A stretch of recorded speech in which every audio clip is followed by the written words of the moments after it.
मैटलाबी प्यार च 116 revealing the biggest truth. Jain, what happen, तुम्हारी ऐसी हालत क्यों है? आर यू ओके ना? तुम्हें क्या हुआ है?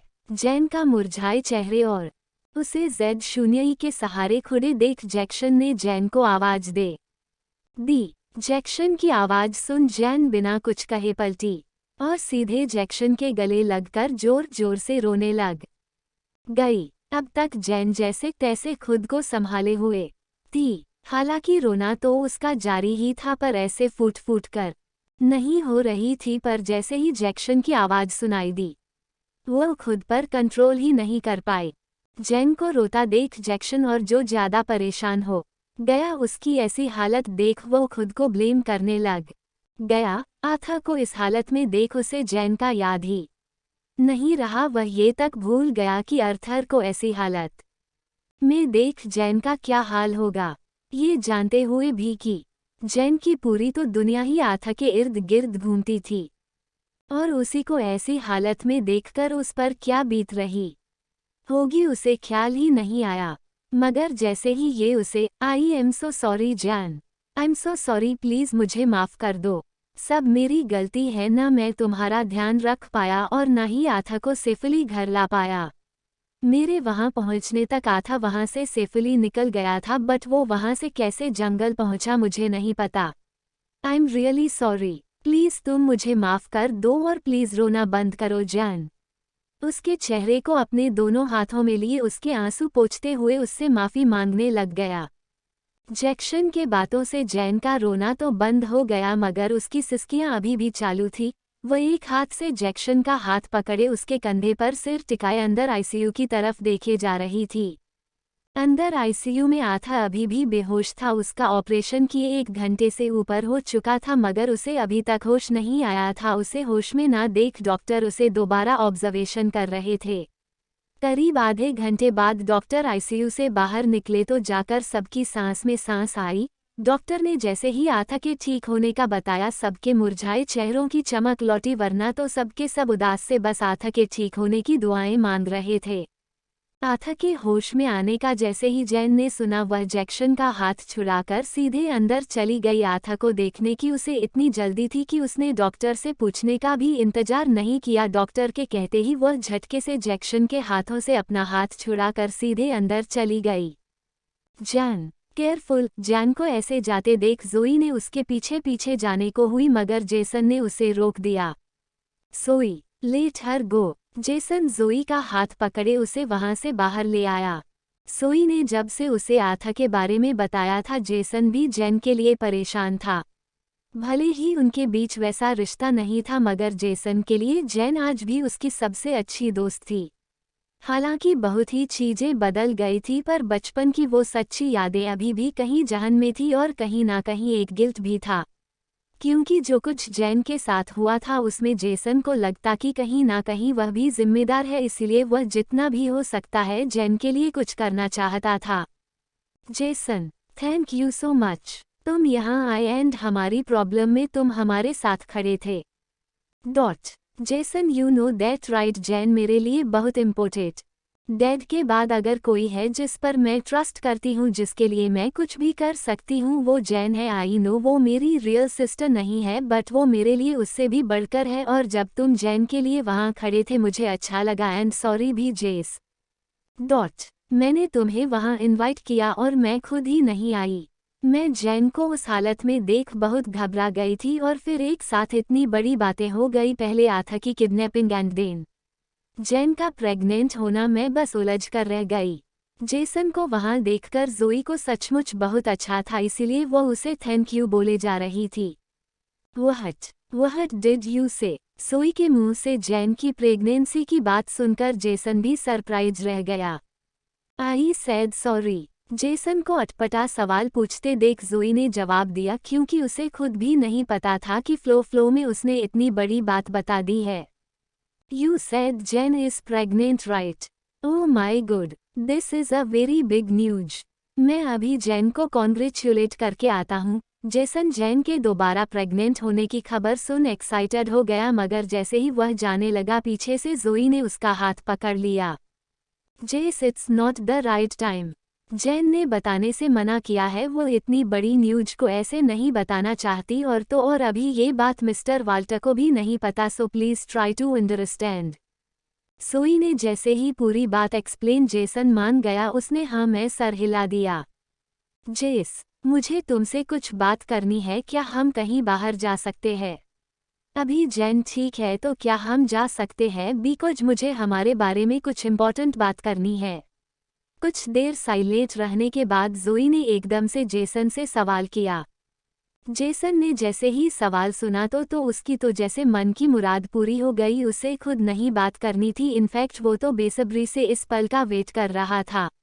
और जब जोई सामने से खुद ऑफर कर रही थी तो वो कैसे मना कर सकता था। जेसन ने बिना एक पल बिताए झट से हाँ बोल दिया। जेसन की जल्दीबाजी देख जोई के चेहरे पर स्माइल आ गई, वह जेसन का हाथ पकड़े वहां से बाहर आ गई। Small diamond, small diamond, small diamond, small diamond, small diamond, small diamond, small diamond. Walter house में ग्रैंडपा और डेविड वाल्टर आथा के मिल जाने की बात से खुश हो गए, मगर जैसे आथा के एक्सीडेंट होने का पता चला वो दुखी भी हो गए। उन्होंने जैसे ही सुना कि आथा हॉस्पिटल में एडमिट है, ग्रैंडपा डेविड वाल्टर वहां से हॉस्पिटल के लिए निकल गए, लेकिन रास्ते में पहुंचे ही थे कि उन्हें ऑफिस से कॉल आ गया। ऑफिस में डैनियल की वजह से बहुत बड़ी सिचुएशन क्रिएट हो गई थी और प्रॉब्लम थोड़ी सीरियस थी, तो किसी ना किसी का जाना जरूरी था। क्योंकि जैक्सन वहां नहीं था तो ग्रैंडपा और डेविड वाल्टर को ही वहां जाना पड़ा। आथा के मिल जाने की खुशी सबसे ज्यादा फ्लोरिडा को हो रही थी, उसकी तो जैसे जान में जान आई। हालांकि उसकी खुशी का रीजन कुछ और था, मगर आथा का मिल जाना फ्लोरिडा के लिए बहुत जरूरी था, क्योंकि डैनियल की जान अब सिर्फ आथा पर टिकी हुई थी। अगर आथा को कुछ हो जाता तो ग्रैंडपा और जैक्सन डैनियल को कभी माफ नहीं करते। जबकि डैनियल को तो कोई फर्क नहीं पड़ा, वह अपने कमरे में आराम से टीवी एंजॉय कर रहा था। ग्रैंडपा ने उसका बाहर जाना बंद किया तो वह अपने कमरे में बैठा सुबह से कभी गेम तो कभी टीवी देखे जा रहा था। फ्लोरिडा उसे कितनी बार समझा कर गई थी कि वह रोने धोने का ड्रामा कर सबसे माफी मांगे, पर डैनियल था, उसे तो जैसे कोई फर्क नहीं पड़ा। वह एज यूजुअल पहले की तरह ही आराम से बैठा टीवी एंजॉय कर रहा था। डैनियल को टीवी देखते देख फ्लोरिडा ने गुस्से में उसके कमरे में आकर टीवी बंद कर दिया। Dan, stop it this, please get up and get ready, हमें हॉस्पिटल जाना है। फ्लोरिडा ने झल्लाते हुए डैनियल को बेड से उठा दिया। फ्लोरिडा के दिमाग में कुछ और ही कहानी पक रही। उसने ग्रैंडपा पनिशमेंट से बचने के लिए एक अलग ही प्लान बनाया हुआ था और उस प्लान को पूरा करने के लिए उसका हॉस्पिटल जाना बहुत जरूरी थी। हालांकि उसका प्लान उस पर ही बैकफायर होने वाला है, इसका उसे अंदाजा भी नहीं था। 117 रिवीलिंग द ट्रूथ टू जैन जैसे ही दरवाजा खोल अंदर गई, आथा चुपचाप बेड पर लेटा हुआ था, उसके साथ और माथे पर पट्टियां लगी हुई थी। आथा की ऐसी हालत देख जैन की आंखों से फिर से आंसू बहने शुरू हो गए। अपनी मॉम को रोता देख आथा ने दर्द में भी हल्का सा मुस्कुराते हुए उसे आवाज दी। मॉम, आर ने हाथ के इशारे से जैन को अपने पास बैठने का इशारा कर दिया। आथा को आवाज देते देख जैन चुपचाप उसके पास जाकर बैठ गई। जैन को अपने पास देखकर आथा उसके आंसू पोंछने लग गया। Mommy, please don't cry, look I am absolutely fine. आथा ने जैन के हाथों में अपना हाथ रख दिया। इतने दर्द के बावजूद भी आथा को अपने सामने मुस्कुराते देख जैन के लिए अपने आंसू कंट्रोल करना मुश्किल हो गया। जिस उम्र में लोग भावनाओं को समझ तक को नहीं पाते हैं, उतनी छोटी उम्र में अपने बेटे को अपनी मॉम के लिए अपना दर्द छुपाते देख जैन की आंखें भर गई। आथा को ऐसे देख आज पहली जैन को बार खुशी होने के बजाय उसे तकलीफ हो रही थी। जैन ने कभी नहीं चाहा था कि आथा का बचपन इतना मैच्योरली बीते, वह तो खुद अपने दर्द में इतना बिजी थी कि कभी एहसास ही नहीं हुआ कि उसका इतना खामोश रहना आथा को यहाँ लाकर खड़ा कर देगा। अगर शायद पता होता तो उसे वक्त से पहले बड़ा कभी नहीं बनने देती उसे। बाकी सब नॉर्मल बच्चों की तरह जिद करते, रोना धोते हुए पालती, मगर शायद हालातों की वजह से वह बगैर बचपन जिए कब समझदार बन गया पता ही नहीं चला। पहले जब अक्सर लोग उसकी समझदारी देख तारीफ करते तो उसे अच्छा लगता क्योंकि ले देकर सिर्फ अर्थ ही तो था जैन के पास जो उसका गुरूर था। मगर जब कभी जैन बाकी बच्चों को जिद करते हुए रूठते हुए देखती तो अक्सर एक सवाल उसे सोचने पर मजबूर कर देता कि क्या उसने जो किया वह सही था। क्या आथा एक नॉर्मल बचपन डिसर्व नहीं करता था? आथा को अपने आंसू पोंछते देख आथा ने खुद ही अपने आंसू पोंछ दिए और आथा का चेहरा अपने हाथों से सह लाते हुए फीका सा मुस्करा उठी। अर्थ आज के बाद फिर कभी ऐसे मम्मा से दूर मत जाना। आप जानते हो ना हनी, मम्मा आपके बिना नहीं रह सकती। मम्मा लव्स अ लॉट हनी। आज आपको कुछ हो जाता तो मम्मा का क्या होता आपके बिना? तो मम्मा जी ने ता सोच भी नहीं सकती। आप मम्मा की दुनिया हो अर्थ। आपसे बढ़कर इस दुनिया में मम्मा के कुछ भी नहीं है। आपको ऐसी हालत में देखकर तो मम्मा की जान ही निकल गई थी। अर्थ प्रॉमिस मी आज के बाद आप ऐसी किसी सिचुएशन में होंगे तो सबसे पहले मम्मा को कॉल करोगे, मगर उससे भी पहले आप आज से अपनी सेफ्टी का ध्यान रखोगे। ऐसे बिना से कंफर्म किए किसी की गाड़ी में नहीं बैठोगे। प्रॉमिस करो मम्मा को। आथा का हाथ पकड़े जैन एकदम से सीरियस हो गई। आथा को ऐसी हालत में देख उस पर क्या बीती थी ये तो वही जानती थी। उसकी जान खतरे में होने का सोचकर ही उसकी ऐसी हालत हो गई थी। अगर उसे कुछ हो जाता तो शायद वह खुद भी नहीं जी पाती। अपनी मॉम को इतना इमोशनल देख आथा ने हल्की से स्माइल देते हुए अपना सिर हिला दिया। ना कहने का तो वैसे भी सवाल नहीं था क्योंकि उसे अच्छे से पता था कि जैन की क्या हालत हुई होगी, इसीलिए बिना सवाल जवाब लिए उसने हाँ बोल दिया। जैन ने आथा के मुंह से हाँ सुनी, तब जाकर उसे थोड़ा सुकून मिला। हालांकि पूरी तरह से क्यों नहीं था, मगर फिर भी थोड़ा ही सही कुछ तो सुकून मिला। Mom wears dad? जैन को सेटी होता देख आथा ने जैक्शन के बारे में पूछ लिया। इससे पहले कि जैन कोई जवाब देती जैक्शन ने खुद ही एम हियर कहते हुए दरवाजा खोल दिया।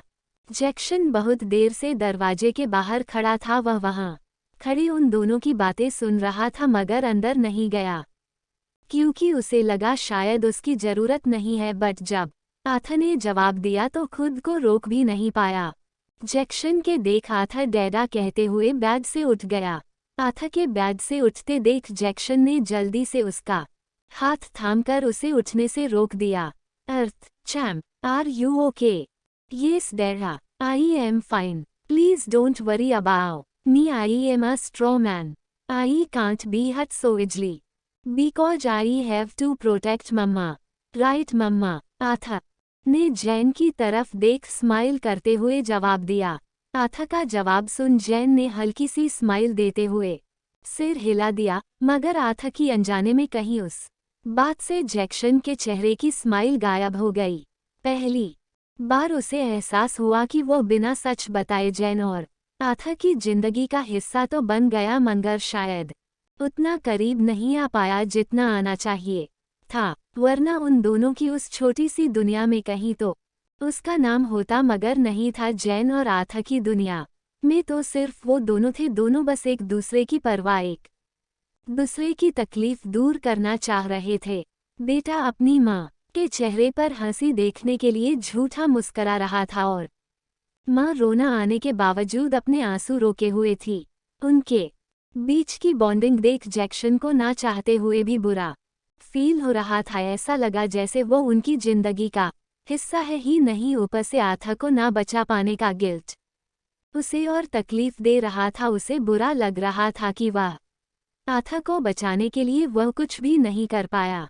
शायद आथा तक पहले पहुंच जा तो आथा जख्मी नहीं होता, मगर आथा तो इतना कैपेबल है कि अपने ही बलबूते पर उन गुंडों को चकमा देकर भाग गया। और आज भी हॉस्पिटल में बस दोनों को बस एक दूसरे की परवाह थी, जैसे उन दोनों के लिए कोई और मैटर करता ही ना हो। जब थोड़ी देर पहले जैन ने कहा कि आथा उसका सब कुछ है और दुनिया में उसके अलावा कोई उसके लिए मैटर नहीं करता, तो एक पल के लिए ही सही जैक्शन को अपने ही बेटे से जलन हो उठी। और उस पर कम था कि आथा की भी जैन को लेकर प्रोटेक्टिव होता देख उसका मूड अपसेट हो गया। जैक्शन ने अगले ही पल अपने चेहरे के एक्सप्रेशन चेंज कर दिया ये सोचकर कि कहीं जैन सवाल ना करे। वह जैक्सन जैसे ही आथा के कमरे से बाहर निकला, डेनियल और फ्लोरिडा हॉस्पिटल पहुंच गए।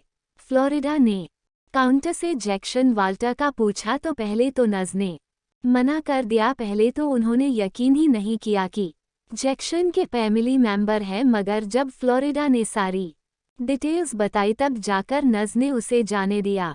डेनियल पहले से ही फ्लोरिडा के यहाँ जबरदस्ती लाने से गुस्सा हुआ पड़ा था और जैसे ही नस ने ये कहा वो तो भड़क ही गया। बड़ी मुश्किल से फ्लोरिडा उसे शांत कर जैन का कमरा ढूंढते हुए सेकंड फ्लोर पर आ गई। उसने जैन के कमरे पर नॉक किया तो जैन को लगा जैक्सन होगा। उसने दरवाजा खोला तो सामने डेनियल और फ्लोरिडा को देखकर हैरान हो गई। आंटी आप? जैन अनएक्सपेक्टेड पसंद को ऐसे अपने सामने देख जैन ने हैरानी से सवाल कर दिया। जैन का सवाल का पूरा हाँ ही था कि पीछे से आथा की आवाज भी आ गई। मॉम कौन? हाँ डैडा है क्या? प्रश्नवाचक चिन्ह। आथा के सवालों का जवाब देने से पहले जैन ने फीका सा स्माइल देते हुआ दरवाजा ओपन कर दिया। जैसे ही फ्लोरिडा और डेनियल अंदर आए उन्हें वहां देख आथा भी हैरान रह गया। उद्धरण चिन्ह अंकल डैन ग्रेनेमा फ्लोरिडा। आथा के मुंह से ये सुनकर फ्लोरिडा चिलिंग स्माइल करते हुए आथा के करीब जाकर बैठ गई। हाँ, उससे उसका हाल चाल पूछने लग गई। जैक्सन जैसे ही डॉक्टर से मिलकर वहां आया तो कमरे में डेनियल और फ्लोरिडा को देखकर वह कुछ सेकंड के लिए शॉक हो गया, मगर कुछ सेकंड बाद होश में आया तो वह जोर से चिल्ला गया। 118 Revealing the Truth 3 What the hell are you doing here? Florida और डेनियल को वहां जैक्सन गुस्से से चिल्ला गया। जैक्सन की नज़र जैसे ही चेयर पर बैठे डेनियल पर पड़ी तो वो सीधे उसके सामने जाकर जैक्सन ने डेनियल का कॉलर पकड़ लिया। तुम्हारी हिम्मत कैसे हुई यहाँ आने की? तुम्हें अलाव भी किसने किया मेरे बेटे के रूम में आने के लिए? सिक्योरिटी कहाँ है? जैक्सन डेनियल का कॉलर पकड़े चिल्लाए जा रहा था। उसका चिल्लाना सुनकर बाहर खड़ा सिक्योरिटी वाला अंदर आ गया। वह जैसे ही अंदर इंटर हुआ जैक्सन ने सीधे उससे सवाल कर दिया, तुमने इन्हें अंदर आने की परमिशन कैसे दी? मैंने तुमसे कहा था ना कि मेरी परमिशन के बिना किसी को अंदर नहीं आने देना है, फिर तुमने इन दोनों को अंदर आने कैसे दिया? जैक्सन इतने गुस्से में था कि वह सिक्योरिटी वाला डर के मारे कांपने लग गया। सर वाल्टर, मिसेज वाल्टर ने कहा कि आपने परमिशन दी है इसीलिए। I am so sorry sir but Mrs Walter को मैं कैसे मना कर सकता हूँ? मैं तो एक छोटा सा एम्प्लॉय हूँ। आई एम सॉरी सर, उस सिक्योरिटी वाले ने मुश्किल से एक्सप्लेन किया। दरअसल उसकी भी गलती नहीं थी। फ्लोरिडा ने उसे झूठ बोला था कि जैक्सन ने उसे हाँ बोला है। अब ऑब्वियस सी बात थी कि वो फ्लोरिडा को मना तो कर नहीं सकता था, इसीलिए उसने अंदर आने दिया।